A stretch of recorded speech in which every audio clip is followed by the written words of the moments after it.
क्या लगता है कि आज यंगस्टर्स आर्मी ज्वाइन करना चाहते हैं जो लोग पहले जो जवान बनने की इच्छा रखते थे, अब वो अग्निवीर के लिए वो सेम पैशन नहीं है, ना ही हो सकता है, क्योंकि राघव चड्ढा जी की भी एक इंस्टाग्राम पे रील है जो कि वायरल हो रही है, जिसमें वो ये कह रहे हैं कि वो बंदा है, दिवाली उसने बंकर में मनाई, होली उसने कहीं और मनाई, क्रिसमस पे वो पेट्रोलिंग कर रहा था, लेकिन सरकार बदले में हमें दे क्या दिया। आप 2 साल कश्मीर में थे, कैसा था आपका एक्सपीरियंस वहाँ पे? कश्मीर में it is difficult. Counter insurgency, counter terrorism हमको इसलिए करना पड़ता है हाँ, क्योंकि जो सिविलियन एजेंसीज होती हैं, that is police forces and paramilitary forces, हाँ। ये लोग इतने अच्छे से उसे नहीं कर पाते। Otherwise counter insurgency, counter terrorism is not the business of the army.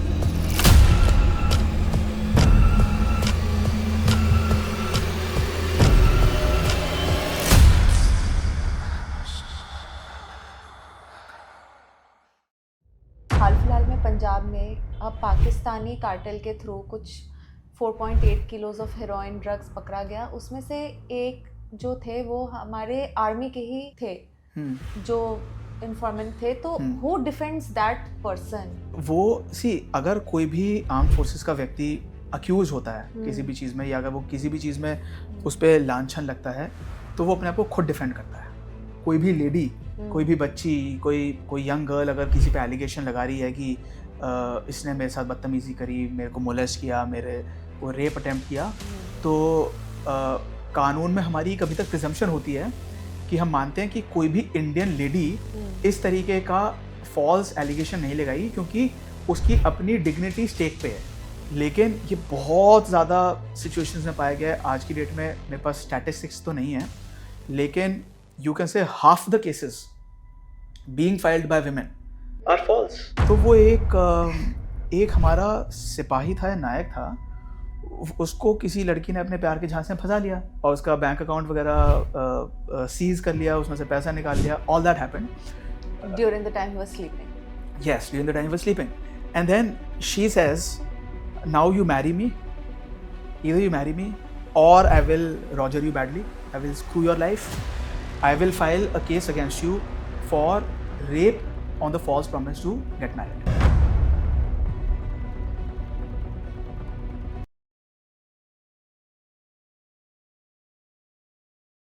Welcome to beyond the screen with me Shivi J. Hi major Kavish, कैसे हैं आप? मैं बहुत अच्छा हूँ, thanks for inviting me. Major Kavish, पहला चीज़ तो मैं आपसे ये जानना चाहूँगी कि मैंने जितनी भी देखा है आर्मी के बारे में, जितना समझा है, उनकी लाइफ बहुत ब्यूटीफुल होती है। हाल फिलहाल में I was in this place in Nainital, वहाँ पे सुंदर सा लेक था and I was crossing and वहाँ पे एक बहुत सुंदर सा घर था ब्रिगेडियर का। एंड वो देख के लगा कि अरे wow, what a life. So is it true? I would say कि लाइफ इज़ ब्यूटीफुल और नॉट ब्यूटीफुल, ये एक अलग टाइप का इशू है। हम ये इसको कहते हैं कि उनकी प्लेसेस या लोकेशंस या कैंपसेस बहुत ब्यूटीफुल होते हैं। अच्छा। इसमें there can be no two ways about it. बहुत बढ़िया सुंदर एंड सीनरी अच्छी होती है, ओपन स्पेसेस होते हैं। So yes, the surroundings and places are good. Life beautiful होना या ना होना बहुत डिफरेंट बात है। आप उन ब्रिगेडियर साहब से कभी इंटरेक्ट करके देखें, आप देखेंगे कि वो कितना टाइम, कितनी चीज़ें उनके दिमाग में रहती हैं, कितनी चीज़ों का स्ट्रेस होता है। जो उनके घर में इतना बढ़िया गार्डन है या लॉन है, वो उसको कितना एंजॉय कर पाते हैं, क्योंकि जब जब सिर पे इतनी चीज़ों का बोझ होगा, it is not very easy to enjoy those things. It's like you have a facility, but आप उसे प्रॉपरली यूटिलाइज नहीं कर पा रहे या एंजॉय नहीं कर पा रहे। मैं ये नहीं कह रहा हूँ कि कभी भी नहीं कर पा रहे, but to a certain extent आपको, मैं ये कह रहा हूँ कि सिर्फ अगर आपको अच्छा बंगला दिख रहा है या लॉन दिख रहा है या गाड़ी दिख रही है या कोई सुंदर चीज़ें दिख रही हैं, उससे आप ये मत प्रिज्यूम कर लें कि लाइफ बहुत बढ़िया है या बहुत ब्यूटीफुल है। It is definitely rewarding, it is worth it. हाँ, you undergo all that pain, वो जो देश के लिए आप समर्पण कर रहे हैं, सैक्रिफाइस कर रहे हैं, वो बहुत अच्छी चीज़ है। मैं ये कहूँगा कि the beauty of the army life lies in the fact कि आप देश के लिए अपनी जो स्वतंत्रता है, जो अपनी पर्सनल लाइक्स एंड डिसलाइक्स हैं, जो अपने कंफर्ट्स हैं, जो अपनी कन्वीनियंस हैं, आप उन चीज़ों का सैक्रिफाइस कर रहे हैं। That is the beauty of the army life, not just a beautiful bungalow और ब्यूटीफुल लोकेशन। या सो क्या लगता है कि आज यंगस्टर्स आर्मी ज्वाइन करना चाहते हैं उसी ज़ील एंड एंथुसियाज्म से एक टाइम पे जैसे लोग करना चाहते थे? बहुत लोग इस समय आर्मी नेवी एयरफोर्स के लिए बिल्कुल पैशनेट होते हैं. मेरे पास रोज़ स्टूडेंट्स के कॉल्स आते हैं, कुछ स्टूडेंट्स मिलने आते हैं. So yes, a huge number of students, lakhs of students, may be crores of students are वाह. Deeply aspiring for the arm forces. Officer rank के लिए, जवान रैंक के लिए या अग्निवीर रैंक के लिए बहुत हज़ारों, लाखों, करोड़ों युवा हैं इंडिया में जो कि बहुत ज़्यादा पैशनेट हैं. थोड़ा सा इसमें लेकिन फिर भी इम्प्रूवमेंट का स्कोप है, क्योंकि जैसे जो अग्निवीर का इशू है, हाँ. तो अब जो लोग पहले जो जवान बनने की इच्छा रखते थे, अब वो अग्निवीर के लिए वो सेम पैशन नहीं है, ना ही हो सकता है, क्योंकि वो स्कीम इस तरीके से बनाई गई है कि it is not lucrative at all. Okay, उसमें बहुत फ्लॉज हैं मेरे ख्याल से उस स्कीम में, अग्निपथ स्कीम में. हाँ, आपको साल में केवल 30 दिन की छुट्टी मिलेगी. आपका परमानेंट होंगे या नहीं होंगे वो तो विवाद में चल ही रहा है 4 साल से. परमानेंट अगर आप नहीं होते हैं तो फिर उसके बाद बेरोजगार हो जाएंगे. पेंशन तो ऑब्वियसली नहीं है. सेवानिधि स्कीम मिलती है, उसमें 11,77,000 रुपये मिलते हैं, वो ठीक है, लेकिन आपकी लाइफ इज़ नॉट सेटल्ड. तो उसके बाद आपकी कोई सेकंड जॉब गारंटेड नहीं है. साल में केवल 30 डेज़ की छुट्टी, इट्स एक्सट्रीमली डिफिकल्ट अग्निवीर के लिए. आप सोच के देखिए, आप जहाँ भी नैनीताल की बात बता रहे थे, वहाँ पे सपोज़ आप तमिलनाडु के एक व्यक्ति हैं, आप एक कोई विलेज से आते हैं, फिर आपने वहाँ आप नैनीताल में पोस्टेड हैं 2-2.5 साल तक. आप एक साल में 330 दिन काम कर रहे हैं, क्योंकि संडे, होली, दिवाली, क्रिसमस, ये सारे दिन वर्किंग डेज ही होते हैं आर्मी में mostly. Working in the sense officially छुट्टी होती है, लेकिन अनऑफिशियली बहुत सारे काम करने पड़ते हैं. अभी एक राघव चड्ढा जी की भी एक इंस्टाग्राम पे एक रील है जो कि वायरल हो रही है, जिसमें वो ये कह रहे हैं कि वो बंदा है, दिवाली उसने बंकर में मनाई, होली उसने कहीं और मनाई, क्रिसमस पे वो पेट्रोलिंग कर रहा था. तो point is that you are always on duty. Okay, so 30 days is too less a time for for being away from duty. Plus उनको शादी करना अलाउड नहीं होता है उस 4 साल के पीरियड के अंतर्गत. लोग मुझे ये बातें बताते हैं कि साहब अब अग्निवीर हैं अगर, तो कोई गांव में कोई अपनी बेटी दे भी नहीं रहा है शादी करने के लिए. सो इस अग्निवीर स्कीम की वजह से थोड़ी सी जो क्रेज़ है, जो एंथुजियाज्म है, वो कम डेफिनेटली हुआ है. लेकिन मैं ये कहता हूँ कि इन सारी पर्क्स एंड बेनिफिट्स को, इन फैसिलिटीज़ को देखते हुए किसी को भी आर्म फोर्सेज में नहीं आना चाहिए. You should be coming to the arm forces for serving the nation, for love of the motherland. Officer entry में एक और इशू हो गया है कि शॉर्ट सर्विस ऑफिसर्स को परमानेंट कमीशन मिलने की बहुत ज़्यादा प्रॉब्लम है. हज़ारों केसेस पड़े हुए हैं इस समय AFTs में, आर्म फोर्सेस ट्रिब्यूनल्स में. बहुत केसेस मैंने फाइल किए हैं कि जो ऑफिसर्स हैं शॉर्ट सर्विस में, उनको परमानेंट कमीशन नहीं मिल पा रहा है. Permanent commission as in after retirement उनको कुछ नहीं मिल रहा शॉर्ट सर्विस ऑफिसर्स हाँ, को? उन्हें तो कुछ नहीं मिलता है. शॉर्ट सर्विस ऑफिसर्स को कुछ नहीं मिलता है after retirement, except for canteen facilities. Okay, ex serviceman status होता है, विच इज़ ऑल्सो प्रैक्टिकली उसका कितना यूज़ है मैं क्या बताऊँ, क्योंकि जो एक्स सर्विसमैन स्टेटस का मोस्टली बेनिफिट ये होता है कि अगर मान लीजिए किसी शॉर्ट सर्विस ऑफिसर ने 14 साल नौकरी करी, तो अब उसकी एज हो गई 38 साल, 40 साल. देखिए, शॉर्ट सर्विस का कॉन्सेप्ट ये होता है कि आपने 21, 22, 23, 25 साल की उम्र तक आप एक आर्मी में या नेवी एयरफोर्स में आप ऑफिसर बन गए. आपको कम से कम 10 साल नौकरी करनी है. 10 साल एज अ कमीशन्ड ऑफिसर आप सर्व करेंगे आर्म फोर्सेस में. फिर आप उसको 4 साल और एक्सटेंड करवा सकते हैं. मान लीजिए आप 24 ईयर्स की एज में आप कमीशन हुए, 38 तक आपने जॉब करी, तो 38 के बाद जब आपको परमानेंट कमीशन नहीं मिला, मतलब आप 38 पे ही रिटायर कर दिए गए. This is a sort of a compulsory retirement. Compulsory retirement का जो कॉन्सेप्ट होता है वो होता है कि you have done some fault, आपके खिलाफ कोई एडमिनिस्ट्रेटिव या डिसिप्लिनरी एक्शन हमें लेना था, लेकिन क्योंकि उसको लेने में बहुत हैसल्स हैं और आपकी भी एम्बैरेसमेंट होगी, संस्था की भी एम्बैरेसमेंट होगी, किसी भी job, let us say you are in Indian railways और स्टेट बैंक ऑफ इंडिया और एनी PSU और एनी गवर्नमेंट बॉडी, तो कंपल्सरीली रिटायरमेंट कर देते हैं जिस व्यक्ति को हमें एक्शन लेकर के उसको पीनलाइज करना मुश्किल होता है. लेकिन आर्म फोर्सेज में without any fault being committed by you are being compulsorily retired because of this problem कि आपके पास वैकेंसीज कम हैं. This is the stated argument कि हम आर्मी में या नेवी एयरफोर्स में इतने ही ऑफिसर्स को ले सकते हैं. तो अब उस ऑफिसर को मान लीजिए 38 ईयर्स की एज में कंपल्सरीली आपने रिटायर कर दिया. अब जब वो व्यक्ति बाहर निकल रहा है तो उसके पास कोई पेंशन नहीं है. ठीक है, जॉब में आर्मी में या नेवी एयरफोर्स में रहते हुए वो कोई और जॉब को अच्छे से सर्च कर नहीं सकता। जैसे कि मान लीजिए आप केरला के रहने वाले हैं, आपकी पोस्टिंग है कश्मीर में, तो आप कश्मीर से जब आपकी पोस्टिंग खत्म होगी तो आप जॉब कश्मीर में तो ढूंढेंगे नहीं। वैसे भी कश्मीर में आप जो फील्ड एरिया है वहाँ पे रहते हुए आप अपने कैंपस से बाहर नहीं निकल सकते, तो आप जॉब देखने जाएंगे कैसे? आप कैसे जॉब को एक्टिवली सर्च करेंगे? सोशल मीडिया का एक्सेस बहुत लिमिटेड होता है, तो आप जॉब सर्च कर नहीं सकते प्रॉपरली। आप अप्लाई कर सकते हैं लेकिन इंटरव्यूज वगैरह जाने में there are whole lot of difficulties. हाँ, जॉब गारंटेड नहीं है, पेंशन नहीं है, मेडिकल कवर नहीं है प्रॉपरली, ठीक है? तो क्या बचा? मतलब you are making a person unemployed at the age of 38, 40, 41, around the age of 40, and there's nothing in hand after that. एक चीज़ मिलती है कैंटीन फैसिलिटीज़। कैंटीन का दुनिया को बहुत भ्रम होता है कि ये पता नहीं कि जैसे दुनिया फ्री में मिल रही है। जी नहीं, कुछ फ्री में नहीं मिल रहा। ये मैं बहुत बार डिस्कशन कर चुका हूँ, राज शमानी के पॉडकास्ट में भी ये डिस्कशन डिटेल में किया था, और भी मैं बहुत जगह बता चुका हूँ। कैंटीन की बेनिफिट्स को आप 5,000-7,000 रुपये से ज़्यादा की उसकी महीने की वर्थ नहीं मान सकते।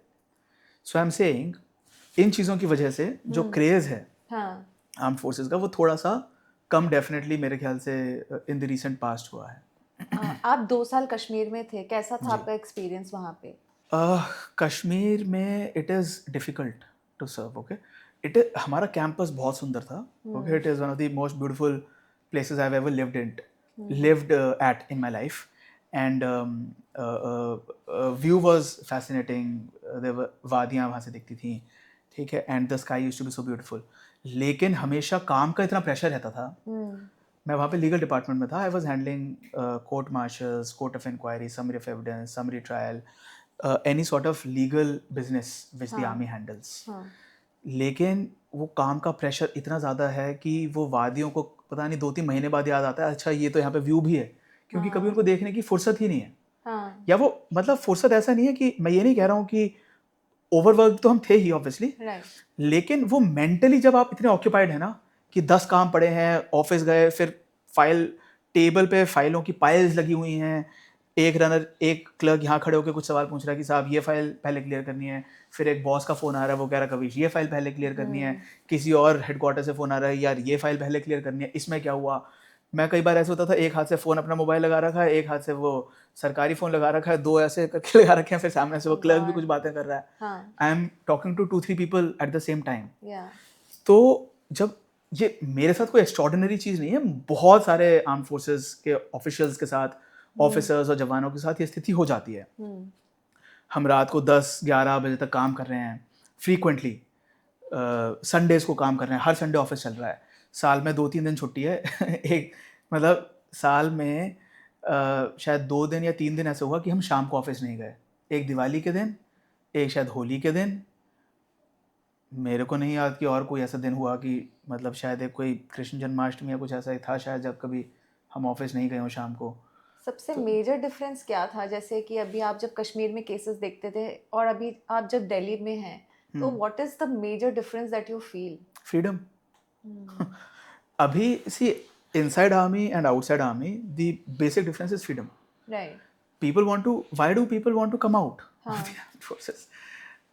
देखिए, आर्म्ड फोर्सेस में जॉब है बहुत अच्छी है, देश की बहुत बड़ी सेवा है। और मैं कहता हूँ कि जो हमारी फौजें हैं वो they are head and shoulders above any other organisation in India. ठीक है, हमारी आर्मी, नेवी, एयरफोर्स ये किसी भी संस्था से बेहतर हैं। आप किसी भी पैमाने में देख लीजिए, punctuality, integrity, discipline, conduct of our armed forces and even efficiency and effectiveness।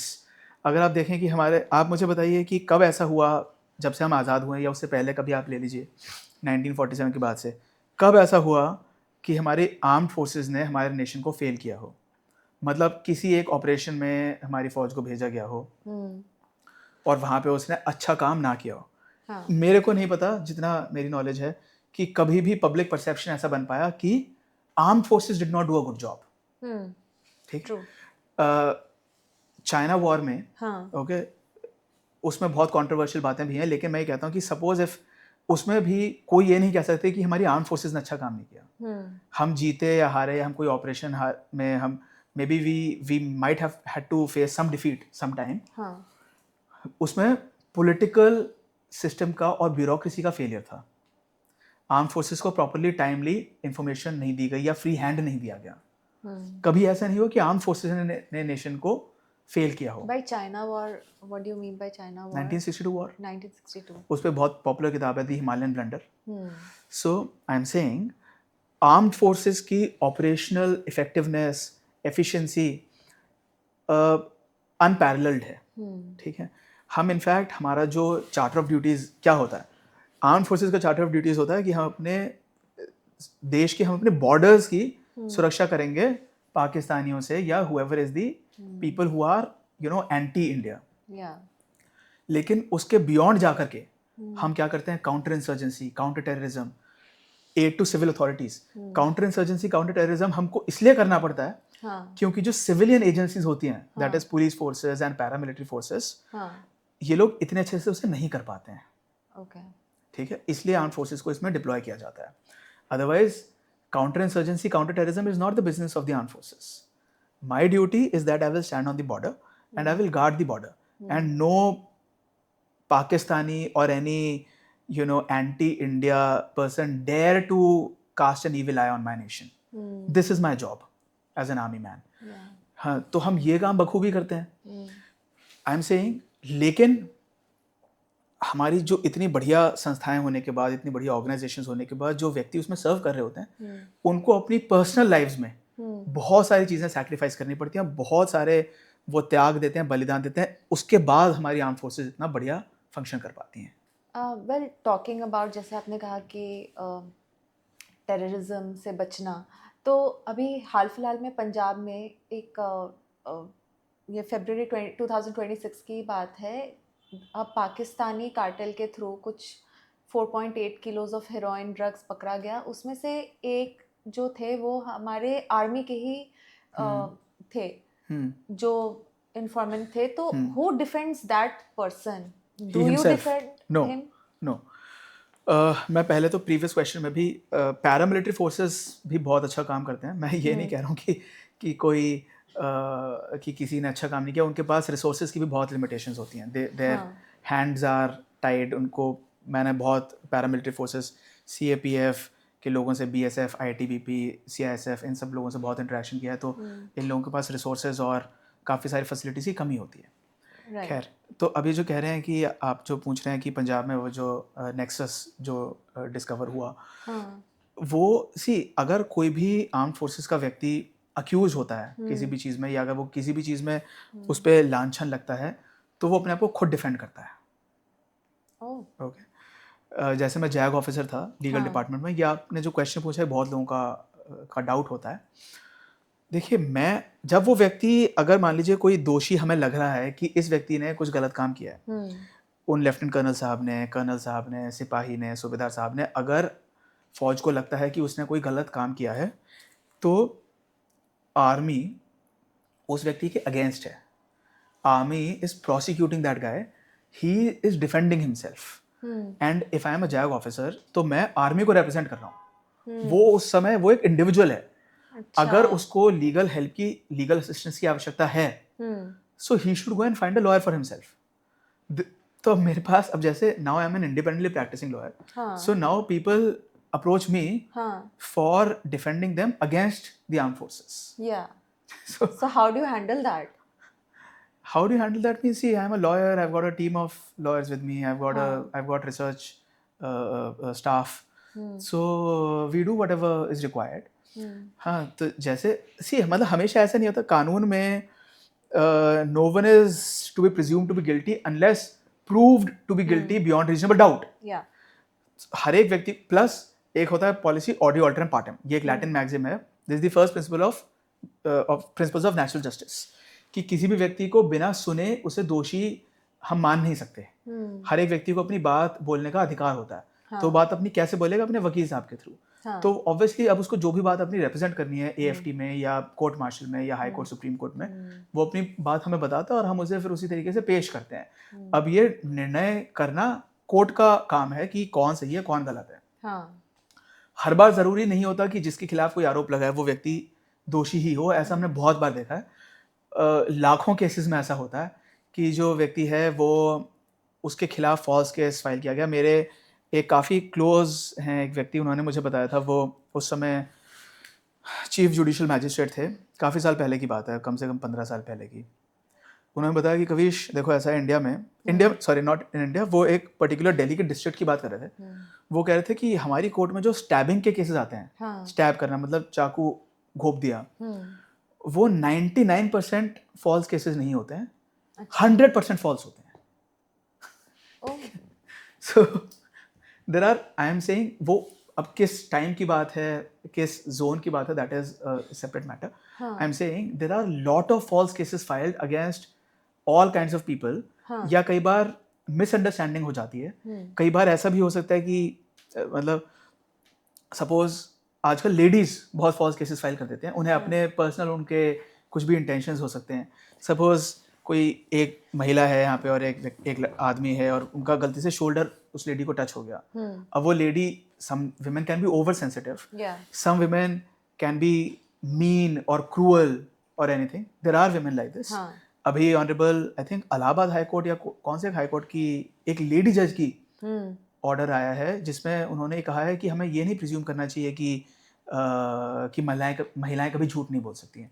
क्योंकि कानून में एक ही प्रिजम्पशन होता है कि अगर कोई भी लेडी, कोई भी बच्ची, कोई यंग गर्ल अगर किसी पे एलिगेशन लगा रही है कि इसने मेरे साथ बदतमीजी करी, मेरे को मोलेस्ट किया, मेरे को रेप अटेम्प्ट किया, तो कानून में हमारी कभी तक प्रिजम्पशन होती है कि हम मानते हैं कि कोई भी इंडियन लेडी इस तरीके का फॉल्स एलिगेशन नहीं लगाएगी, क्योंकि उसकी अपनी डिग्निटी स्टेक पे है।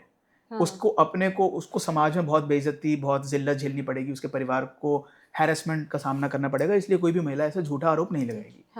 लेकिन ये बहुत ज़्यादा सिचुएशंस में पाया गया है। आज की डेट में मेरे पास स्टैटिस्टिक्स तो नहीं है, लेकिन you can say half the cases being filed by women are false. Matrimonial cases में 70-80% cases being filed by women are false. उसमें फिर वो आरोप लगाती हैं कि इस व्यक्ति ने मेरे साथ हैरेसमेंट करने की कोशिश करी।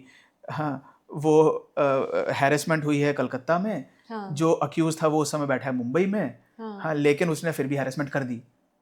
कैसे करेगा फिजिकली? और वो फिर पुलिस वाले उसके खिलाफ केस भी रजिस्टर कर लेते हैं। वो केस चलता रहेगा कई सालों तक, जब तक आप लुट नहीं जाओगे, बर्बाद नहीं हो जाओगे। उसमें फिर एक का ही नाम नहीं है, उसमें फिर उसके परिवार वालों का नाम आएगा। भाभी ने भी बदतमीजी करी, जेठानी ने भी बदतमीजी करी, सासू माँ ने भी करी, और इन सब लोगों ने मेरे साथ गैंग बना करके जेठ जी ने बलात्कार करने की कोशिश करी। वो जेठ ने जिसने 3 साल से उसकी शक्ल नहीं देखी है, उस जेठ ने बलात्कार करने की कोशिश करी। There I am saying all kinds of false cases and erroneous cases like this. क्या आपको लगता है कि ये 1-2 रॉटन एप्पल वाला ही केस है? कौन सा? आर्म फोर्सेस में? विमेन की हम जो बात करें, जो नहीं, women, this is rampant, this is going viral. There are gangs, ladies मतलब गैंग्स ऐसे हैं जिसमें लेडीज भी हैं, जेंट्स भी हैं। उसमें कोई लड़की, अभी मेरे पास कुछ 10-12 दिन पहले फोन आया था, you know Rishabh had told me, तो वो एक हमारा सिपाही था या नायक था, उसको किसी लड़की ने अपने प्यार के झांसे में फंसा लिया। अब आपको थोड़ा सा इसको इस कॉन्टेक्स्ट में देखिए कि जो हमारे जो फौजी भाई बंधु होते हैं, ये ना बहुत डिप्राइव्ड होते हैं, ठीक है। ये बहुत महीनों तक जब अपनी फैमिली से दूर रह रहे हैं, फ्रेंड से दूर रह रहे हैं, आपके पास, आप इमेजिन करिए जैसे मैं कश्मीर में भी था, अगर मैं तो ऑफिसर था, जवानों के आप अगर कॉन्टेक्स्ट में देखें, उनके पास कोई मतलब कैंपस से बाहर निकलने का कोई चांस ही नहीं है, रिक्रिएशन का कोई मोड अवेलेबल नहीं है, ठीक है। फैमिली नहीं है, फ्रेंड्स नहीं है। देखिए जो आपके साथ जो बंदा ट्रेनिंग कर रहा है ना, या जो आपका जो साथ का जो फौजी है, जो आपकी यूनिट का बंदा है, वो आपका फ्रेंड नहीं होता है। वो सीनियर है या जूनियर है या कोर्समेट है। कोर्समेट कई बार फ्रेंड्स हो सकते हैं, लेकिन कोर्समेट्स एक जगह पे आपको 1, 2, 3 से ज़्यादा नहीं मिलते हैं, ठीक है। तो आपके कोई अपने ना दिल की बात शेयर करने वाले होते नहीं। तो इन लोगों के लिए थोड़ा सा, अब कोई महिला ने हाँ कोई बात हंस के पूछ ली, and you know some good looking girl, तो वो अब ये उसको he became enticed by that woman. She was a fraudster. Oh God.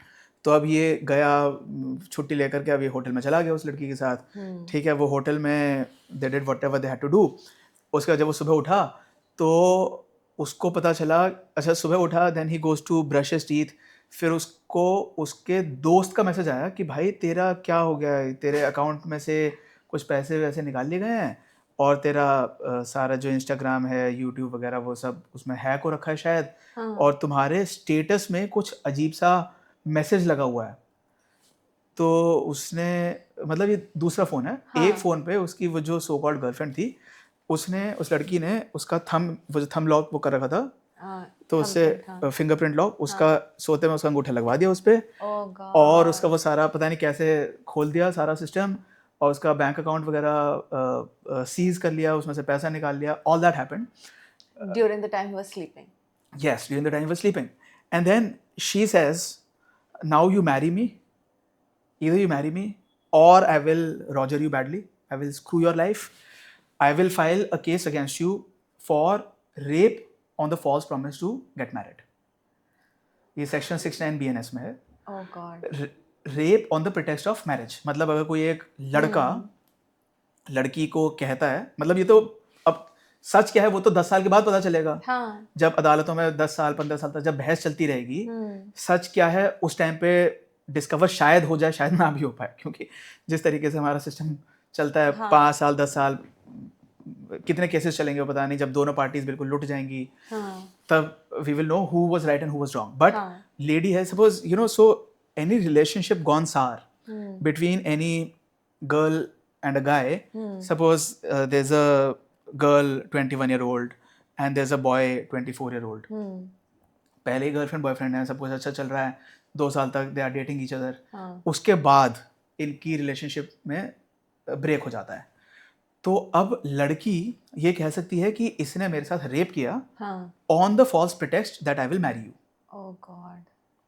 ये बहुत ऐसे, मतलब हजारों लाखों की तादाद में ऐसे केसेस आज की डेट में पेंडिंग हैं, नंबर मेरे पास नहीं है, स्टैटिस्टिक्स आई डोंट हैव। तो इसमें हाई कोर्ट्स की बहुत जजमेंट्स आ चुकी हैं कि merely a relationship gone sour cannot later on be weaponized as a allegation of rape on the false pretext to marry, on the as a allegation of rape on the false promise to marry. ठीक है, so this is what courts are saying, but I am saying अब ये जो ये gangs होते हैं, तो इसमें वो लड़की अकेली नहीं है, क्योंकि उसका कोई एक फ्रेंड होगा जो डिजिटल एक्सपर्ट है, जो कि आपका वो, मतलब उसको इतनी एक्सपर्ट तो वो खुद तो नहीं इतना आसान नहीं है, तो उनका जो भी गैंग, उनका नेक्सस है, वो फिर कहीं से फिंगरप्रिंट उसने किसी और को भेजा, may be whatever is there modus operandi, फिर then there is someone else who is facilitating the you know siphoning of funds from that bank account, कोई और है जो उसकी इंस्टाग्राम प्रोफाइल को हैक कर रहा है, कुछ ऐसे हैं लड़कियां जो कि पब्स में डिस्कोस में जाएंगी, फिर वहाँ पे वो किसी लड़के को फंसा लेंगे, and then they will you know go to a hotel room and you know फिर उसके खिलाफ, लड़के के खिलाफ बहुत सारे केसेस फाइल कर दिए जाएंगे। This is happening rampantly in Indian society. It is very very very you know dangerous in today's times for man. बहुत लोग हैं अब जो कि मेंस राइट्स के बारे में बात कर रहे हैं, और मतलब पुरुषों को बिल्कुल भी कहीं अकेले जाना, it's not at all safe, it's not at all safe. उनको you know at least if you are going alone, आप किसी को अपना लोकेशन वगैरह भेज के रखिए, या कहीं पे किसी को बता के रखिए, अपने साथ किसी को रखिए, at least there should be some evidence. कई सारे लोग हैं मैं जानता हूँ, वो मतलब अकेली लड़की से तो मिलेंगे ही नहीं, चांस ही नहीं है, इट्स वेरी रिस्की। तो हम एक ऐसे टाइम और एज में आ गए जहाँ पे महिलाओं को अकेले जाना नहीं चाहिए, अब पुरुषों को भी अकेले नहीं जाना चाहिए। महिलाओं के लिए भी it is bad, it is very bad. मतलब जहाँ पे महिलाओं के लिए तो it has always been bad, it's always been bad for centuries, women have been suffering. तो उन जो सदियों का या उनका हजारों सालों का जो उनका शोषण हुआ है, उसको ठीक करने के लिए हमारे कानून ने कुछ कदम उठाने की कोशिश करी, लेकिन अब वो कानून इतने ज़्यादा मिसयूज हो चुके हैं कि आज की तारीख में कुछ हद तक स्थिति ये है कि जिन विमेन को प्रोटेक्ट करने के लिए वो लॉज लाए गए थे, which is mostly rural women, वो विमेन अब आज भी प्रताड़ित हैं, क्योंकि उन औरतों को, उन महिलाओं को उन कानूनों को कैसे यूज़ करना है वो ज़्यादा उनको इन्फॉर्मेशन नहीं है या ज़्यादा नॉलेज नहीं है। लेकिन जो अर्बन विमेन हैं, जो स्मार्ट हैं, लिटरेट हैं, जो वेल इन्फॉर्म्ड हैं, जो कि रिसोर्सफुल हैं, हाँ, अब उनको पता है कि ये लॉ है, इसको मैं इस तरीके से मिसयूज कर सकती हूँ. हाँ, then earlier we used to have Google देवता, वो हमें हाँ, बहुत सारी बातें बताते थे कि कैसे किस चीज़ को मिसयूज करें, हाँ, कैसे किसी के खिलाफ हम आरोप लगाएं. आजकल गूगल देवता के भी बहुत आजकल हमारे पास चैट जीपीटी हैं and Gemini and whatever else. तो it is very easy for to find out ways to manipulate things, to file false cases. It's very easy, and lawyers are available in plenty. हाँ. Okay. वो Lawyers. तो है. वो there's so many times जो कहा जाता है कि lawyers, जो young lawyers है, budding lawyers है, वो बस just घूम रहे हैं for some देखिए, work. सी हाँ, लॉ में जो शायद 1% लॉयर्स होंगे वो करोड़ों में कमा रहे होंगे. हाँ, there is maximum incident of disproportionate distribution of wealth in the legal fraternity. अच्छा. अगर आप देखिए, मान लीजिए आप कोई जैसे मेडिसिन का अगर आप फ्रेटर्निटी लेके देखें, डॉक्टर्स, तो हर एक डॉक्टर भले ही किसी भी कॉलेज से पढ़ा है, वर्स्ट टू वर्स्ट कॉलेज से पढ़ा हुआ है, वो अपना अगर छोटा सा क्लिनिक भी खोलेगा अपना गुजारा कर लेगा. बिकॉज हर चौथे बंदे को सर्दी खांसी हो रही है ना, हर एक साल में 4-5 बार हर एक व्यक्ति को हो जाती है, and everyone needs a doctor. हाँ, लॉयर्स में many people don't need a lawyer, और जिनको लॉयर की जरूरत भी होती है उनको फिर समझ नहीं आता ये कौन सा अच्छा लॉयर है, कैसे जाऊं, कैसे किसी को ढूंढूं, कैसे किसी पे भरोसा करूं. हाँ, तो फिर लॉयर्स में हर एक को ज़रूरत नहीं पड़ती, and you don't even know how to approach, whom to approach, and who is reliable. Who कई लॉयर्स ये हैं कि वो अनफॉर्चुनेटली वो किसी को धोखा दे देते हैं. हाँ, अब आपको मान लीजिए आपका केस है IPR related, intellectual property rights, you can not go to any lawyer, हाँ, you have to go to someone who specialises in that field. हाँ, तो अब अगर मान लीजिए I am asking you, do you know as on date any lawyer who practises in intellectual property rights? आपको पता है? नहीं पता होगा. I just did a podcast with one of them. Okay. तो अगर आपने वो नहीं किया होता हाँ, तो आपको नहीं पता होता. हाँ, करेक्ट. मुझे नहीं पता. सो आई एम सेइंग, अब आपको पता नहीं कि किस वकील के पास हम जाएं, इंटरनेट से ढूंढना पड़ता है. कई लोग मिसलीड करते हैं. इसलिए मैं ये कह रहा हूँ कि लॉयर्स में जो अब टॉप के लॉयर्स हैं उनके पास बहुत वर्क होता है. They are making money in crores, millions. लेकिन बहुत सारे ऐसे लॉयर्स हैं मे बी इंडिया में, I don't know how much that number might be, लाखों लॉयर्स ऐसे होंगे जिनके पास बहुत कम वर्क होगा. अब मान लीजिए किसी लॉयर के पास जो अपना घर का गुजारा भी नहीं चला पा रहा है, जिसके पास कोई चेम्बर नहीं है, उसके पास 2 केसेस नहीं है, उसके पास कोई लड़की जाएगी, वो बोलेगी कि देखो ऐसा है, मेरे को इस लड़के से अपना हिसाब बराबर करना है, इसने मेरे से रोमांटिक रिलेशनशिप में था, उसके बाद जो भी हुआ इसने मेरे से शादी नहीं कर रहा है, इसने मेरे को धोखा दिया, मेरी फीलिंग्स बहुत हर्ट हैं. ठीक है. अच्छा. अब भाई बताओ मैं कैसे इस लड़के की मैं धज्जियाँ उड़ा सकती हूँ. हाँ, अब वो lawyer, he might think, not every lawyer, some lawyers might think यार ठीक है मैडम ऐसा है, दे दो मुझे 10,000 रुपये, कम से कम कुछ तो मिलेगा. हाँ, 10,000 में मैं 2-3 हज़ार में उसकी फाइलिंग हो जाएगी, खर्चा वर्चा निकल जाएगा, कम से कम 5-6 हज़ार 8,000 रुपये अपनी कमाई तो होगी, कुछ तो होगा, at least I learn something. So it is very easy to get lawyers to file false cases, क्योंकि सिस्टम ऐसा है कि there is no liability, there is no penalty for filing false cases. Theoretically तो कॉन्सेप्ट है कि अगर आपने झूठा केस दर्ज किया तो आपको उसके लिए सज़ा मिलनी चाहिए. हाँ, लेकिन प्रैक्टिकली किसी को कभी भी झूठा केस दर्ज करने की कोई सज़ा नहीं मिलती है. किसी को इस चीज़ की सज़ा नहीं मिलती है कि वो जानबूझ करके इंटेंशनली, नोइंगली, डेलिबरेटली वो केस को ड्रैग ऑन कर रहा है, डिले कर रहा है. जो केस ऐसा है कि 2 महीने में डिसाइड हो सकता है, उसको उस व्यक्ति की इंटेंशनल डिले की वजह से वो 10 साल तक वो केस डिसाइड नहीं हो पा रहा है, क्योंकि आप एप्लीकेशन पे एप्लीकेशन, कुछ भी फर्जी एप्लीकेशन लगा के आप उस केस को डिले करवा रहे हो.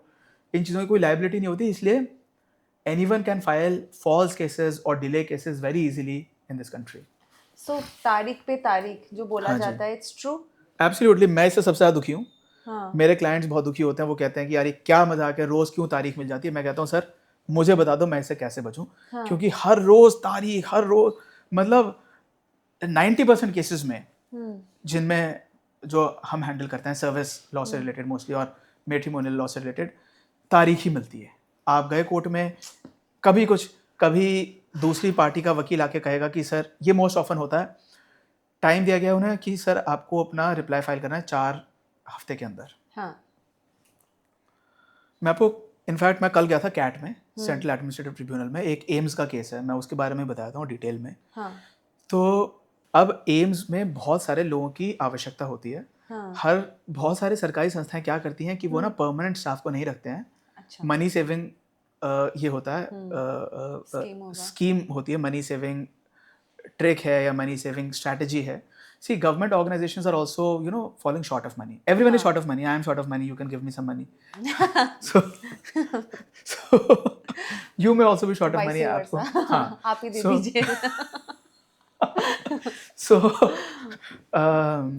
अब गवर्नमेंट ऑर्गेनाइजेशंस के पास भी हर एक के पास बजट कॉन्स्टेंट्स होते हैं, लेकिन और काम हर एक के पास बहुत ज़्यादा होता है। Government organisations are always overburdened with work, तो वो लोग सोचते हैं कि हम परमानेंट स्टाफ को कम करें और हम टेम्पररी एडहॉक स्टाफ को रख लें। तो अब एडहॉक जो मान लीजिए परमानेंट बंदे को आपको एम्प्लॉय करेंगे, आपको महीने की लाख रुपए तनख्वाह देनी पड़ेगी फॉर एग्जांपल। आपने एडहॉक स्टाफ रख लिया, बहुत अच्छी बात है, क्योंकि उसको आपको फैसिलिटीज़ नहीं देनी पड़ेगी, लाइक घर नहीं देना पड़ेगा या हाउस रेंट अलाउंस नहीं देना पड़ेगा या पेंशन नहीं देनी पड़ेगी या न्यू पेंशन स्कीम का बेनिफिट नहीं देना पड़ेगा या ट्रैवल अलाउंस नहीं देना पड़ेगा। तो आप जिस बंदे को आप लाख रुपए दे रहे हो उसको आप 50,000 रुपये, 60,000 रुपये, 40,000 रुपये में आप उसे एम्प्लॉय कर सकते हैं। वो काम उतना ही करेगा जितना परमानेंट वाला करेगा। फिर ये जो टेम्प्रेरी इस तरीके के लोग होते हैं उनको ये बार बार रिन्यू कर देते हैं। तो इस तरीके से कई लोगों को रिन्यू करते करते उनके 20 साल 25 साल हो गए। अब एक पॉलिसी आई कि हम आप लोगों को डिसएंगेज कर रहे हैं।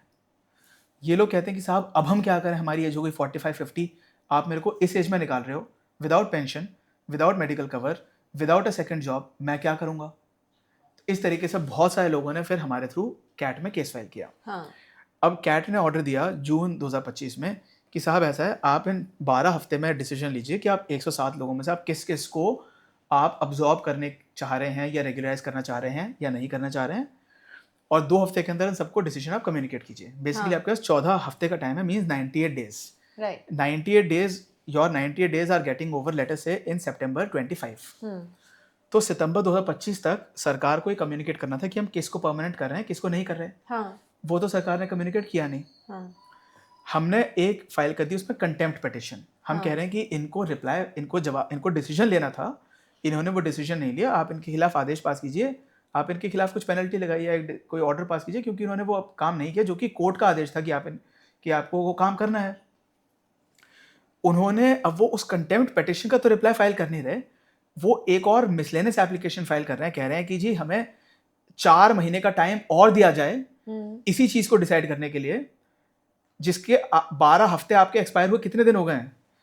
सितंबर एंड में आपका टाइम खत्म हो चुका है, अभी हम 15-16 मार्च में बैठे हैं, मतलब आपके 5.5 महीने ऑलरेडी ओवर हो चुके हैं और आप अब भी 4 महीने और चाह रहे हो। तो मतलब अब इसमें हम गए कोर्ट में, हम कह रहे हैं कि माय लॉर्ड्स, इन पे कम से कम आप कोई पेनल्टी लगाइए, इनके खिलाफ कुछ आदेश पास कीजिए, क्योंकि उन्होंने 6 महीने से वो आपके ऑर्डर के कंटेम्प्ट में हैं। कंटेम्प्ट पिटिशन का जवाब नहीं दे रहे, लेकिन एक मिसलेनियस एप्लीकेशन लगा रहे हैं कि हमें और टाइम चाहिए। तो अब कोर्ट कह रही है कि साहब देखिए ऐसा है, court is telling us that no, you file your reply to their application asking for more time. मतलब कि जो उन्हें डिसीजन लेना था सितंबर तक, वो डिसीजन आज तक उन्होंने लिया नहीं है। अभी वो कम से कम 3-4 महीने तक और नहीं लेंगे वो डिसीजन, और इतने टाइम में वो 24 लोग हैं उन 107 में से जो कि आज की तारीख में अनएम्प्लॉयड बैठे हुए हैं।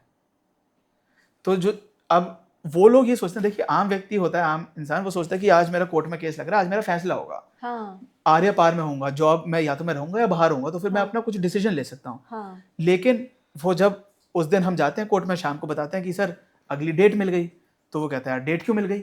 मतलब फिर हम 2 महीने बाद जा रहे हैं, फिर डेट मिल गई।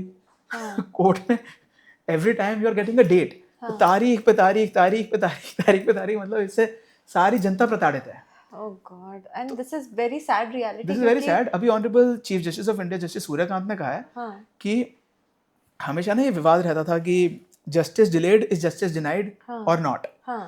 तो जस्टिस सूर्यकांत ने कहा है justice delayed is not justice denied, it is justice destroyed. और आप सोचिए उस व्यक्ति की लाइफ के बारे में सोचिए जिसके सिर पे तलवार लटक रही है कि यार मेरा क्या होगा, मैं वकील को पैसा भी दे रहा हूँ, मैं कहीं और जॉब के लिए अप्लाई करूँ या ना करूँ, मेरे घर में एक बूढ़े माँ बाप हैं, मेरा हस्बैंड है, मेरे 2 बच्चे हैं, उनकी मुझे स्कूल में फीस भरनी है। ठीक, imagine the kind of trauma a litigant goes through. जिस व्यक्ति का वो केस है, लॉयर्स के लिए तो it is easy, at least salary तो पे करना चाहिए था उन्हें टिल द टाइम जब तक ये डॉज कर रहे हैं। कुछ नहीं, सिस्टम ऐसा है कि केस को डिले कराने की, इंटेंशनली डेलिबरेट डिले की कोई प्रैक्टिकली सज़ा नहीं होती है, उसकी कोई कॉस्ट भी नहीं होती है। तो इस वजह से ये जो तारीख पे तारीख का सिस्टम है, इससे सबसे ज़्यादा दुनिया में मैं प्रताड़ित हूँ।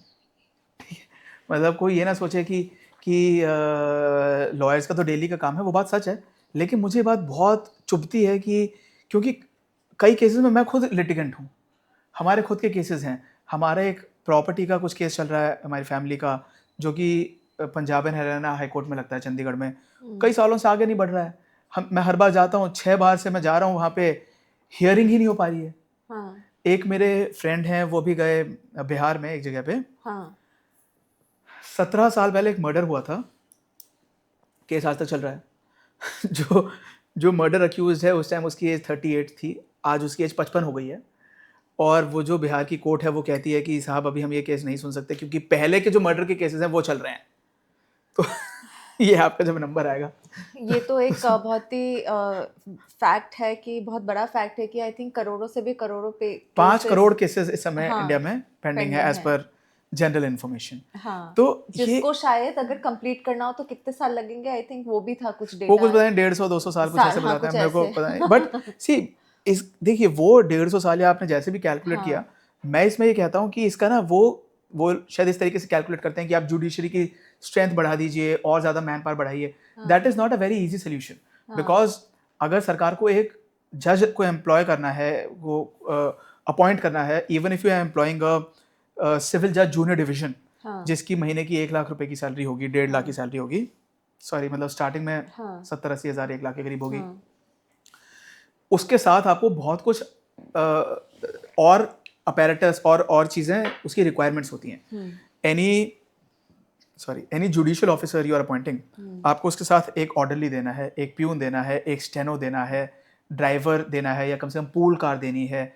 ठीक है, उसके लिए एक चेम्बर होना चाहिए, एक कोर्ट रूम होना चाहिए, एक घर होना चाहिए। ठीक है, तो एक किसी भी गवर्नमेंट अगर आपको एक ऑफिसर ग्रेड में एक बंदे को अगर आपको अपॉइंट करना है तो कम से कम 4-5 लाख 10 लाख का आपका महीने का खर्चा है। हाँ। ठीक है, फिर वो वैकेंसीज को इंक्रीज करना इतना आसान नहीं होता है, इसमें बहुत पॉलिटिक्स होती है। विपक्ष कुछ और, ऑपोजिशन कुछ और बातें बोल रहा है, कोई पॉलिटिशियन कुछ और बात बोल रहा है, किसी ने बिल प्रपोज कर दिया कि नंबर ऑफ जजेस शुड बी इंक्रीज, तो उसमें रेजिस्टेंस आ रही है कई जगहों से। इसमें और भी टाइप की पॉलिटिक्स हो सकती है, क्योंकि अगर और ज़्यादा कोर्ट्स क्रिएट होंगी तो जो एग्जिस्टिंग जजेस है उनकी पावर कम हो जाती है। हाँ। लोग इस तरीके की बातें बोलते हैं। So increasing the number of जजेस is not an easy thing to do, and it will be a huge burden on the national exchequer also. मैं ये कहता हूँ सिस्टम को क्यों ना हम इस तरीके से आसान बनाएं कि एक केस को 2 या 3 या 4 हियरिंग्स में ख़त्म करना ज़रूरी है। हाँ। पहली हियरिंग में आपने जो भी कर लिया कि नोटिस इशू कर दिया, उसके बाद आप कहिए कि जी अब आपका डेट लगा है 18 मार्च को। हाँ। अब आप पक्ष विपक्ष दोनों आ जाना। हाँ। जिसको आना है ले आना, साथ में दोनों के वकील साहब भी आएंगे, दोनों को पार्टी को खुद आना है आ जाएं, नहीं आना है ना आए। इस केस का निर्णय होगा 18 मार्च को। 18 मार्च से ये केस आगे नहीं बढ़ेगा। ठीक है, क्यों नहीं हम अगर इस तरीके का कर सकते हैं। लेकिन क्या होता है, आज की तारीख में 18 मार्च को कोई आएगा, वो कहेगा, सरकारी वकील हैं, वो कहेंगे साहब आज हमारे पास सरकार से इंफॉर्मेशन ही नहीं है, हम I need to seek fresh instructions. Why do you need to seek fresh instructions? You call that guy whoever is the concerned officer, वो आए, वो बोले कोर्ट के सामने कि क्या उसके पॉइंट्स हैं। क्योंकि जैसे जो सरकारी वकील, मान लीजिए आप कोई भी जैसे सेंट्रल एडमिनिस्ट्रेटिव ट्रिब्यूनल ले लीजिए, वहाँ पे एक ही डिपार्टमेंट के हर रोज 50-100 केसेस लग रहे हैं आज की तारीख में। तो सम ऑफिसर कैन बी डिप्यूटेड और नॉमिनेटेड, वो हर रोज उस कोर्ट में आए, हर रोज, मतलब अगर लाखों केसेस की पेंडेंसी नहीं हो तो इतने ज्यादा लोगों को आना ही भी नहीं पड़ेगा। अभी आपको हर रोज इतने केसेस लगे रहते हैं, अगर आप केसेस को खत्म करते चलें इस तरीके से, every case should be finished within 2-3-4 hearings. But if any case is being dragged to hundreds of hearings, then obviously crores of cases will become pending. अब उसमें जुडिशरी पे भी इसीलिए बर्डन पड़ता है। आप एक बात बताइए, सपोज हम आज एक पॉडकास्ट कर रहे हैं यहाँ पे। हाँ। आपको और मेरे को लेटर से 20 क्वेश्चंस डिस्कस करने हैं। ठीक है, हम यहाँ पे 2 घंटे में, 3 घंटे, 4 घंटे, जो भी आज की डेट में खत्म करेंगे इसे। मैं 1 घंटे ट्रैवल करके आया, आपने अपने स्टूडियो का सेटअप किया, आपके जो भी स्टाफ है उन्होंने अपना सेटअप किया, मेरे स्टाफ ने किया। एक बार हम मिले, हमने एक बार जितने 10 20 25 क्वेश्चन हमने एक बार में डिस्कस करके खत्म किया। लेकिन अगर हमें यही 25 क्वेश्चंस को 50 मीटिंग्स में करना हो, imagine this is what is practically happening in every court in India on a daily basis. 50 बार मैं उतना ट्रैवल कर रहा हूँ, मैं प्रिपेयर कर रहा हूँ, I am dressing up, I am taking time from you. हर बार ये होता है कि आज मेरा केस लगा है NCLT में, अब वो मेरा आइटम नंबर है 53 आइटम नंबर 11 AM के बाद से कभी भी आ सकता है, हो सकता है 3 बजे है, हो सकता है 1:30 बजे है, हो सकता है 11:30 बजे है, तो मुझे NCLT में 11 बजे से हाजिर रहना है। अब हो सकता है अगर वो केस 3 बजे आ रहा है, मैं या मेरी टीम का जो भी बंदा वकील, तो उसके 3-4 घंटे उस केस को सिर्फ वेट करने में ही चले गए। करेक्ट। अगर आप हर एक केस को कम हियरिंग्स में निपटा दें तो कितना अच्छा है। My time is not getting wasted. अब बात करते हैं जुडिशियल मैन पावर की और उनकी जो स्टाफ होता है। अगर रजिस्ट्री को हर एक दिन में आपको 300 केस अगर लिस्ट करने हैं, आपको 300 केसेस की लिस्ट बनानी पड़ेगी, वो जज साहब के पास प्रोड्यूस करनी पड़ेगी, रजिस्ट्रार साहब से उसे अप्रूव कराना पड़ेगा, 300 केसेस की फाइल्स निकाल के बाहर रखनी पड़ेंगी, फिर जब वो केसेस खत्म, जब उस दिन की सुनवाई खत्म होगी उनको कहीं और रखना पड़ेगा, अगले दिन की 300-350 केसेस की फाइल्स निकाल के वहाँ पे रखनी पड़ेंगी। हर दिन कोर्ट के लिए, जज साहब के लिए एक ऑफिस नोट बनाना पड़ेगा, जो लॉ रिसर्चर्स हैं उनको फाइल पूरी पढ़नी पड़ेगी, हर बार ऑलमोस्ट पूरी फाइल पढ़नी पड़ती है, उसे समझना पड़ता है। तो मतलब आपको एक ही फाइल 50 बार 100 बार पढ़नी पड़ रही है, भले ही थोड़ी थोड़ी पढ़नी पड़ रही है। Imagine giving the same exam 100 times, how irritating we used to feel in our childhood days. मतलब हमें लगता है कि यार अगर फर्स्ट टर्म खत्म हो गया जब हम स्कूल कॉलेज में होते हैं, तो वही सिलेबस नेक्स्ट टर्म में रिपीट ना हो तो बेटर है ना। लेकिन आपको वही सिलेबस, आपको वही बात जो आपने 4 साल पहले उस फाइल में पढ़ी थी, अब आपको वही सवाल का जवाब अब देना पड़ रहा है। फिर बीच में जजेस चेंज हो जाते हैं। अब जो बात 4 आर्ग्यूमेंट हो चुकी हैं इन जज साहब के सामने, लेकिन अब जज साहब का रोस्टर चेंज हो गया, क्योंकि अगर केस 25 साल तक चल रहा है तो रोस्टर तो चेंज हो गई। अब नए जज साहब आ गए, वो नए जज साहब कह रहे हैं सॉरी मुझे तो इस केस का कुछ पता नहीं, स्टार्टिंग से आर्ग्यूमेंट करो। अब स्टार्टिंग से आर्ग्यूमेंट कर रहे हैं, अब एक दिन मैं अवेलेबल नहीं हूँ, मैं इस दिन हाई कोर्ट में नहीं पेश हो सकता क्योंकि मेरे को सुप्रीम कोर्ट में जाना है दूसरे केस के लिए। फिर जो मेरे जूनियर होगा वो कहेगा, मतलब हम तो ऐसा काम नहीं करते हैं, मान लीजिए चलो दूसरे विपक्ष का वकील, वो कहेगा माय लॉर्ड मेन काउंसिल आज अवेलेबल नहीं है तो आप अगली डेट लगा दो, फिर एक अगली तारीख मिल गई। तो मतलब ऐसा सिस्टम है कि ना, मतलब it is so difficult to close a case, it is so difficult. मैं मतलब it is a nightmare for us to explain to our clients कि यार आपका केस खत्म क्यों नहीं हो रहा। अल्टीमेटली लॉयर्स क्या करते हैं, मोस्टली लॉयर्स वो अपने क्लाइंट्स का फोन उठाना बंद कर देते हैं। क्या करें, मतलब मैं इस चीज़ का समर्थन नहीं कर रहा हूँ, ये बात गलत है। आपको या तो खुद आप फ़ोन उठाएं या मैसेज का रिप्लाई करें या आपका कोई जूनियर रिप्लाई करे।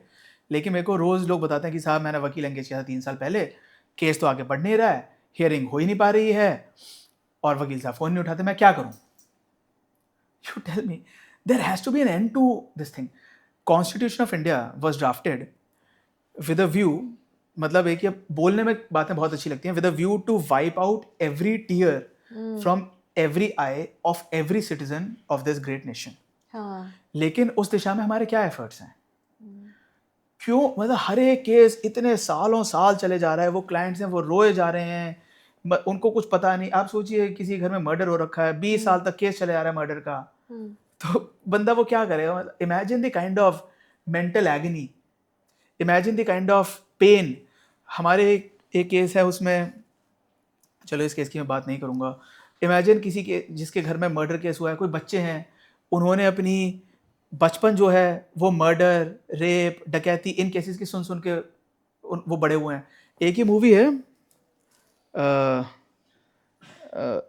जो शाह बनो बेगम वाले केस पे, हक है उसका नाम, इसमें एक्ट्रेस है यामी गौतम। मैंने भी कुछ साल पहले देखी थी। तो this is on Muslim women's maintenance law कि अभी आई थी। हाँ जी, अभी कुछ महीने पहले आई है, मैंने देखी है। तो इसमें वो यामी गौतम का एक बड़ा इंटरेस्टिंग डायलॉग है। वो कहती हैं कि साहब मेरे जो बच्चे हैं ना, 3 बच्चे हैं शायद, मेरे बच्चे ना अपने दोस्तों के साथ नॉर्मल गेम्स नहीं खेलते हैं, जैसे वो छुपन छुपाई या खो खो या इस टाइप के गेम्स नहीं खेलते हैं।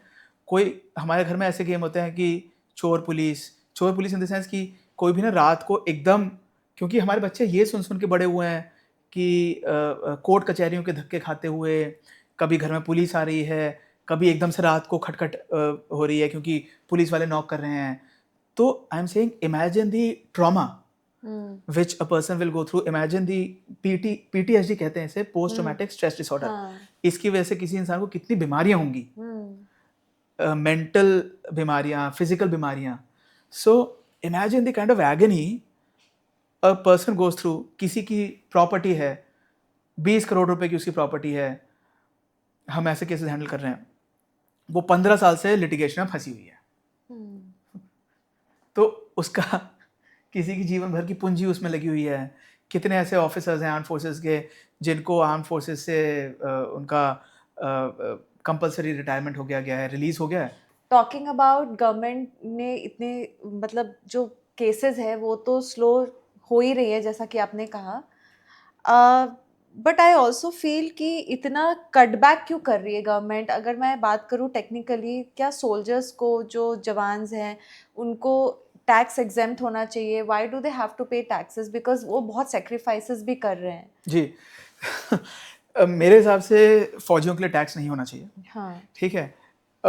एक बंदा जो बॉर्डर पे खड़ा है, सरहद पे अपनी जान को न्यौछावर कर रहा है, हाँ. अपने, जैसे कि मैंने पहले ही बताया, अपने सारे फैमिली के सुख को कॉम्प्रोमाइज़ कर रहा है, सैक्रिफाइस कर रहा है, फैमिली फ्रेंड्स से दूर रहता है, कुछ भी अपनी मर्जी का काम नहीं कर सकता, होली दिवाली पे काम कर रहा है वो. हाँ. तो उस व्यक्ति से आप इनकम टैक्स ले रहे हैं. हाँ. ठीक है. हाँ. अब मैं आपको बताता हूँ, चलो ये तो हो गई इमोशनल आर्ग्यूमेंट, और जो कि काफ़ी हद तक ठीक है. जिस व्यक्ति ने अपनी जान को हथेली पे लेके जो घूम रहा है, हाँ. उस व्यक्ति से इनकम टैक्स नहीं लेना चाहिए. हाँ. ये इमोशनल आर्ग्यूमेंट है, बिल्कुल ठीक है. हाँ. लेकिन अब इसका काउंटर लो करेंगे. अब ना रैशनलाइजेशन की तरफ चलते हैं, इंटेलेक्चुअल डिस्कशन पे. हाँ, जैसे कि इकोनॉमी पे व्हाट क्या अबाउट द इकोनॉमी? इम्पैक्ट. हाँ. I tell you what about the economy. Yeah. When you are thinking of the economy, why do you have to take things only from Fauji's? Mostly, it is only Fauji's who are being targeted like this. I'll tell you how. So, income tax के ना slabs होते हैं. ठीक है. मैं कोई income tax का expert नहीं हूँ. मेरे को नॉर्मल व्यक्ति से भी शायद कम नॉलेज होगी. कोई भी एक्सपर्ट से पूछिए, कोई भी चार्टर्ड अकाउंटेंट से, स्टैटिस्टिशियन से, इकोनॉमिस्ट से, और एक कॉमन लोगों को भी पता होता है इनकम टैक्स के स्लैब्स होते हैं. हाँ. मान लीजिए 5 लाख रुपए तक आपकी इनकम टैक्स, अगर आपकी इनकम 4,99,000 रुपए, फॉर एग्जांपल बता रहा हूँ, ट्रोलिंग को अवॉइड करने के लिए एग्जांपल ले रहा हूँ क्योंकि मेरे को प्रॉपर स्लैब्स नहीं पता है. ठीक है. शायद 7.5 लाख से आज की तारीख में जिस पे कोई इनकम टैक्स नहीं लगता है, what ever it may be, what ever, 7.5 lakh. तो लेट अस से 7.5 लाख है. तो अगर आपकी तनख्वाह है 7,20,000, 7,25,000, तो आपको उस पर कोई टैक्स नहीं देना पड़ेगा. अब 7.5 लाख से लेटर से 10 लाख तक 10% इनकम टैक्स है.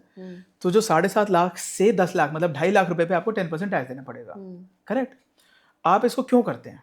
और अगर मान लीजिए कोई जो बहुत लोग जो बहुत कमाते हैं, आप जैसे जो सुपर रिच बिजनेस पर्संस होते हैं, just on a lighter note, I am so glad कि आप मतलब this is the order I give you. Thank you.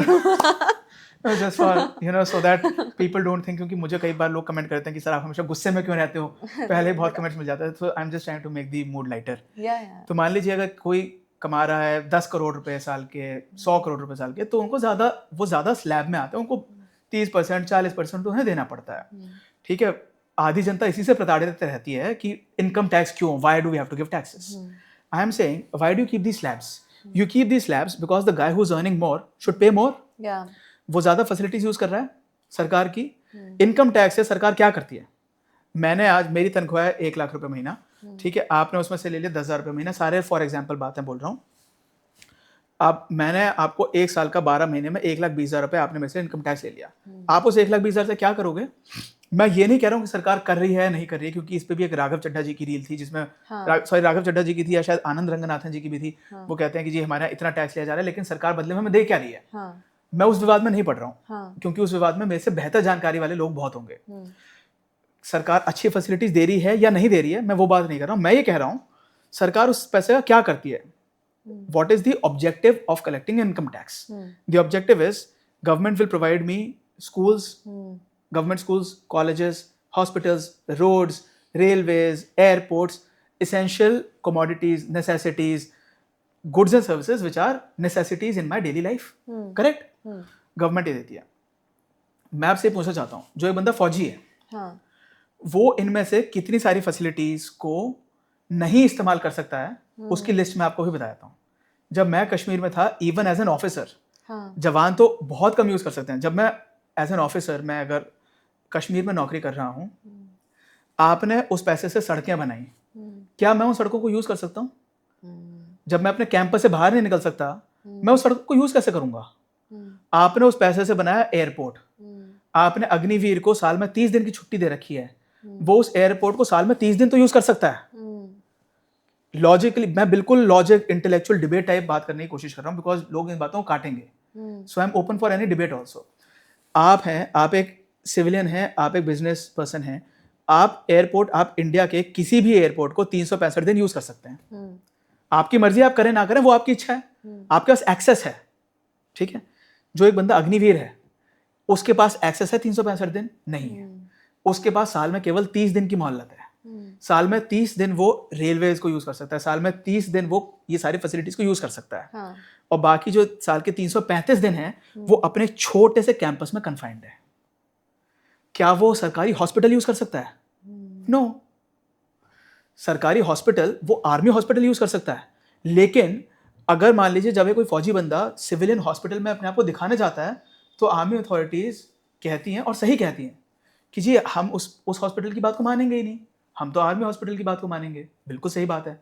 तो जो सिविलियन, जो फौजी बंदा है, उसके पास सिविलियन हॉस्पिटल का भी एक्सेस बहुत रिस्ट्रिक्टेड है। जो फौजी बंदा है, जो कश्मीर में या कहीं और पोस्टेड है, वो क्या अपने बच्चों को आसानी से किसी भी सरकारी स्कूल में पढ़वा सकता है? No. Every 2 years he is getting transferred. कोई सरकारी स्कूल उसको एडमिशन ही नहीं देते हैं इसीलिए। केंद्रीय विद्यालय वगैरह बने हुए हैं, लेकिन उसमें भी इतनी आसानी से, या आर्मी पब्लिक स्कूल्स हैं, उसमें आसानी से एडमिशन नहीं मिलते। अगर मिल भी रहे हैं, तो बहुत सारे जो सरकारी स्कूल जो अदर दैन केंद्रीय विद्यालय और other than army public schools हैं, उनमें अगर मान लीजिए आपका ट्रांसफर हो गया मिड सेशन, सेशन होता है अप्रैल टू मार्च, आपका ट्रांसफर हो गया अक्टूबर में, आपका बच्चा 6ठी कक्षा में, कौन सरकारी स्कूल आपको एडमिशन देगा? कोई नहीं देगा, most likely. I mean normally बात कर रहे हैं, एक्सेप्शन हो सकते हैं 5 से 10% cases, but I am saying your access to government provided facilities is very limited.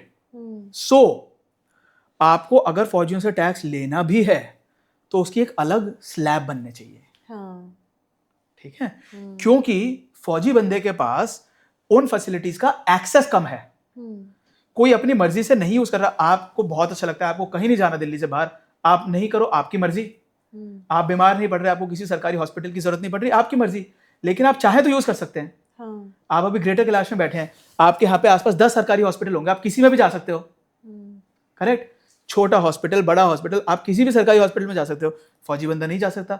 अगर आपकी तबीयत खराब ना हो, बहुत अच्छी बात है, but point is you have the potential availability to use that hospital. But फौजी के लोग क्यों नहीं जा सकते गवर्नमेंट हॉस्पिटल्स में? लॉजिक क्या है? लॉजिक ये है कि जब मैं बताता हूँ, मैं कश्मीर में था, ठीक है, मैं अपना आर्मी में ड्यूटी पे हूँ, मुझे कोई बीमारी होती है, मैं किस हॉस्पिटल में जा सकता हूँ, मुझे बताइए। मेरे पास टोटल एक हॉस्पिटल का ऑप्शन है, that is the army hospital. मैं कहता हूँ, अच्छा उसमें वहां पे लेट अस से एक न्यूरोसर्जन है, मेरे को दूसरी ओपिनियन लेनी है, मैं कैसे लूँ? मैं आर्मी में ये नहीं कह सकता sir sorry, colonel so and so है न्यूरोसर्जन, मुझे वो अच्छे नहीं लगे, तो सर मैं बम्बई के दूसरे न्यूरोसर्जन के पास जाके दिखाना चाहता हूँ। No, not allowed, sorry. वो न्यूरोसर्जन ने कहा है, वो आर्मी के ऑथराइज्ड मतलब कमीशन्ड ऑफिसर है, वो डॉक्टर हैं, जो कहते हैं वो है। आप यहाँ पे, आप ग्रेटर कैलाश में आप 10 हॉस्पिटल्स में डिफरेंट ओपिनियंस ले सकते हो, ठीक है। बट आर्मी हॉस्पिटल्स की कंडीशन क्या है इन ग्राउंड रियलिटी में? Is it not well equipped? They are overburdened, क्योंकि हमारे जो पता नहीं 1 करोड़ कितने, जो 50 लाख जो भी हमारे आर्म फोर्सेस के जो व्यक्ति हैं जो कि आर्मी हॉस्पिटल्स पर डिपेंडेंट हैं, तो वो ओवरबर्डन है, मतलब लाखों की तादाद में वहाँ पे, क्योंकि सरकारी हॉस्पिटल है, प्लस क्योंकि हॉस्पिटल्स पे एक ये और रिस्ट्रिक्शन, एक ये और लायबिलिटी होती है, सब हॉस्पिटल्स पे होती है, इमरजेंसी केसेस वो रिजेक्ट नहीं कर सकते हैं। तो कई बार ऐसा होगा, मान लीजिए अगर आप आर्मी हॉस्पिटल के पास से गुजर रहे हैं, आप सिविलियन हैं, आपका आर्मी हॉस्पिटल में इलाज कराने की एंटाइटलमेंट नहीं है, लेकिन अगर आपका इमरजेंसी केस है, देन आर्मी हॉस्पिटल और any civilian hospital can not refuse to entertain you.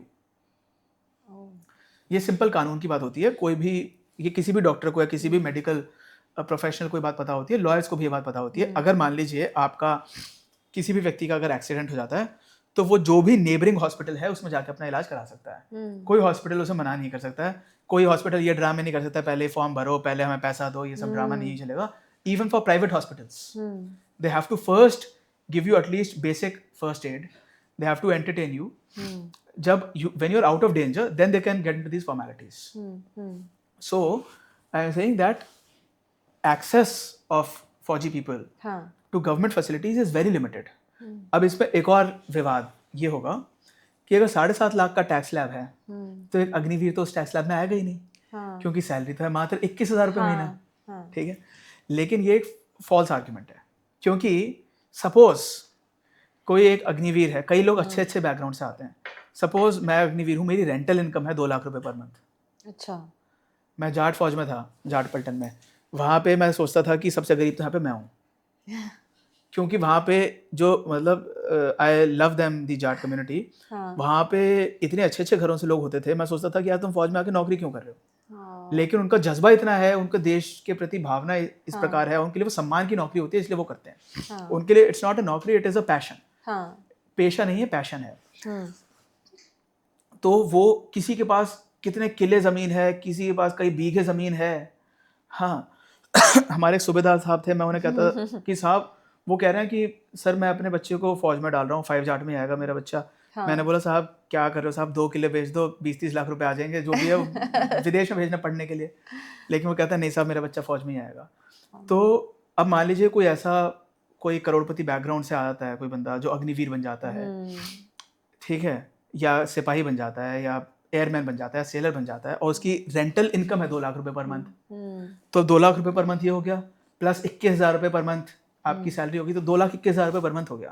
तो आप आ जाओगे हायर टैक्स स्लैब में। ठीक है, प्लस जब आप चलो 7.5 लाख के को कैसे हिट कर सकते हैं जो हमारे फौजी लोग होते हैं, जब जो कोई सूबेदार होगा, वारंट ऑफिसर होगा, चीफ पेटी ऑफिसर होगा नेवी में या आर्मी में या एयरफोर्स में, तो इन लोगों की सैलरीज ठीक ठाक हो जाती हैं 80-90 हज़ार 1 लाख के आसपास, क्योंकि सीनियरिटी बहुत हो जाती है। तो तब ये उस टैक्स ब्रैकेट में आ जाते हैं where they have to pay that tax. So I am saying for faujis, government, see, armed forces is one of the largest employers in India. It is probably the largest employer, or maybe railways. Railways and army are the largest employers in India. तो इनके लिए सरकार इतनी कष्ट उठा सकती है कि इनके लिए एक सेपरेट टैक्स स्लैब बनाया जाए। मान लीजिए अगर एक नॉर्मल सिविलियन से आप 10% टैक्स ले रहे हैं, 7.5 लाख से 10 लाख के बीच में, तो फौजी से आप 9% ले लो, 8% ले लो, 2% ले लो, that is for you to decide, because you are the expert. आपके पास जो भी इकोनॉमिस्ट हैं, स्टैटिस्टिशियंस हैं, पॉलिटिशियंस हैं, आप डिबेट करिए, बहस करिए, आप कोई जुडिशियल कमीशन बिठाइए। I am not talking about that, I am saying जो एक नॉर्मल सिविलियन देता है उससे कम होना चाहिए। आर्मी स्कूल्स, आपने जैसे बोला कि आर्मी हॉस्पिटल्स, आर्मी स्कूल्स, जब मैं देखती हूँ कि जो एक बच्चे जो आर्मी स्कूल से पढ़ के आते हैं, उनका कॉन्फिडेंस लेवल काफ़ी अच्छा होता है, is what I have noticed. And why do you think that is? Because I think the facilities are great. मैंने ये नहीं कहा कि facilities are not great. हाँ. I said कि आर्मी पर्सन्स का अगर मिड सेशन अगर ट्रांसफर हो जाता है तो उन्हें सरकारी स्कूल में एडमिशन मिलने में डिफिकल्टीज आती हैं। ये मैं जानता हूँ, मैंने बहुत ऐसे लोगों के साथ सर्व किया है जिनके मिड सेशन ट्रांसफर हुए थे।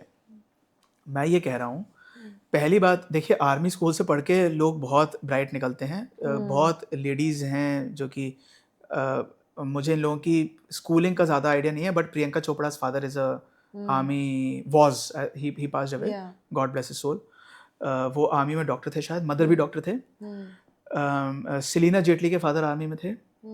ऐश्वर्या राय के फादर आर्मी में थे या एयरफोर्स में थे, sorry trollers, I am very sorry, air force में थे शायद, या शायद सूबेदार थे, अब पता नहीं, पहले मुझे पता था, अभी याद नहीं आ रहा है। तो और बहुत सारी जो हमारी लीड एक्ट्रेसेस हैं उनके, they are from defence backgrounds. This Disha Patani's father was a DSP, is a DSP. Yeah, तो when you look at these people, that's what, इसी से perception बनता है एक कि देखिए अब आर्मी they're में, more confident than army, yes of course army people are confident, no, because see army kids Army is about confidence. Army Okay. के जो बच्चे हैं Army is all about confidence. From the time you are preparing for your selection in the army, मैं मतलब मेरे पास ये काफ़ी students आते हैं पूछते हैं कि सर हम SSB की तैयारी कैसे करें. हाँ. मैं उन्हें ये बताता हूँ कि जो वो ऑफिसर लाइक क्वालिटीज़ हैं, 15 ऑफिसर लाइक क्वालिटीज़, उनका बेस, उनका रूट, उनका आधार है कॉन्फिडेंस. आप कितने अपने आप में कॉन्फिडेंट हैं. तो क्योंकि आपके आदेश पे जब आप ऑफिसर बनेंगे, जब आप कैप्टन मेजर कर्नल बनेंगे, तो आपके एक आदेश पे, या सूबेदार भी अगर आप हैं, तो आपके एक आदेश पे सैकड़ों लोगों को या लाखों हजारों लोगों को अपनी जान को दांव पे लगाना है. तो आपके अंदर उतना कॉन्फिडेंस होना चाहिए कि वो आपकी, because when you yourself are so convinced with what you are talking, he should be willing to stake his life at my command. That should be the confidence level in me. तो जब अब वो jeans का भी थोड़ा impact होता होगा, अगर आपके फादर आर्मी ऑफिसर हैं या मदर आर्मी ऑफिसर हैं, तो obviously the child will have some, you know, it will be in their blood, that confidence. Plus वो एनवायरनमेंट उस तरीके से होता है. When you are mingling with so many arm forces personnel, आपके जो कई सारे अंकल हैं, कोई अंकल ब्रिगेडियर हैं, कोई अंकल मेजर जनरल हैं, कोई अंकल सूबेदार हैं, तो आपका कॉन्फिडेंस लेवल उस तरीके से बढ़ जाता है. देन आर्म्ड फोर्सेस के जो कैंपसेस होते हैं ना, वहाँ पे there is so much freedom in the sense that is the securest safest place on planet. Okay. वहाँ पे कोई लड़की है, बच्ची है, उसे किसी चीज़ की कोई टेंशन, कोई डर नहीं कि कोई आके छेड़ जाएगा, कोई बदतमीजी कर जाएगा. वन ऑफ इंसिडेंट्स हो जाते हैं, रॉटन एप्पल्स जैसे कि हम पहले बात कर रहे थे, वो हो जाते हैं. मैंने भी एक कोर्ट मार्शल किया था. एक सूबेदार साहब ने किसी की बेटी को, किसी एयरफोर्स के जवान की वाइफ को, एयरफोर्स के कॉर्पोरल की वाइफ को छेड़ दिया था. तो मैंने उस पर कोर्ट मार्शल किया था. तो रॉटन एप्पल्स होते हैं, ये वन ऑफ इंसिडेंट्स हो जाते हैं. बट मोस्टली जैसे आप एक, भले ही आप एक कोई बहुत पॉश लोकेलिटी में रह रहे हैं, आप, Delhi is, you know, the capital of India and also said to be the rape capital of India and the rape capital of the world. So even in a posh place like Delhi, women don't feel safe. But you are in any army campus, you feel so safe. तो वहाँ पे अब अगर आप इतने safe environment में रह रहे हैं, फिर वहाँ पे आपके पास सारी फैसिलिटीज़ हैं, लाइक जो कि फैसिलिटीज़ पहले ज़माना में और कहीं नहीं मिलती थी. You got a swimming pool, you have a gym, you have good beautiful roads, lot of greenery. तो आपका कॉन्फिडेंस ऑटोमेटिकली बिल्डअप हो जाता है. अगर आप फीमेल हैं तो आप कुछ भी कपड़े पहन के घूमें, आप कॉन्फिडेंटली घूम सकते हैं. And I think our viewers, उनको तो बहुत कुछ सीखने को मिलेगा, समझने को मिलेगा. बट हाँ, it's I opening to talk to you that हम जिस रीज़न से शांति से सो सकते हैं रात में, उनके लिए क्या लॉज है और उनके लिए जो रिफॉर्म्स है वो कैसी होनी चाहिए. I think it was very insight. Thank you so much. मैं हमेशा की तरह एक रिक्वेस्ट करना चाहता हूँ कि सारे लोग हमेशा हमें अपने फ़ौजियों के लिए बहुत सम्मान भरी दृष्टि से उन्हें देखना चाहिए. जहाँ भी मिलते हैं प्लीज़ उन्हें सल्यूट करें, या कम से कम give them respect in any manner. And साथ में ही मैं आपका भी धन्यवाद करना चाहता हूँ, क्योंकि जो हम लोग अगर आराम से सो पाते हैं, it is because of your burger cartel. because जब तक खाली पेट सोना पड़े तो फिर इंसान को अच्छी नींद नहीं आती. I cannot sleep well if I am not well fed. So I think you are doing a lot of good work for this nation by spreading your burger chains all over Delhi NCR at least. We'll sending you makhana soon. ठीक है. इसको most welcome. Thank you.